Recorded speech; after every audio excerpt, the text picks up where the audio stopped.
New video live at 5 showing the moments pride flags were torn to shreds in the middle of Atlanta's famous Rainbow Crosswalk in Midtown. 4 teenagers are in custody. 2 others haven't been caught yet. Atlanta News First reporter Joshua Skinner live at 5 from 10th and Piedmont in Midtown. And Josh, police say this may be a hate crime. Yeah, in their own words, hate crime charges may be pending. And this is the scene of the crime, the famous Rainbow Crosswalk at Piedmont Avenue and 10th Street. This all began, though, a little bit up the road, about 20 yards or so, right up from the intersection at Blake's on the Park Bar. Now, we have multiple cameras that can show you what exactly happened after that.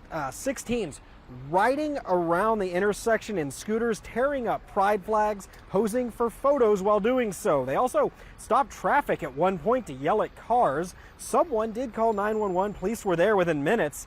And 4 teens who were caught have been charged with a multitude of crimes: obstruction, criminal damage to property, conspiracy, and prowling. As we mentioned, hate crime charges are pending, but this incident is not affecting how people view this neighborhood.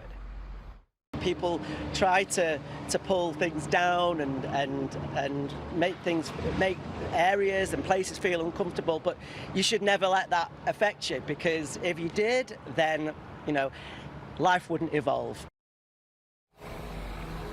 Now, one of the arrested teens was underage, so his identity is being withheld. However, we're told that his father was given a citation for failure to properly supervise his son.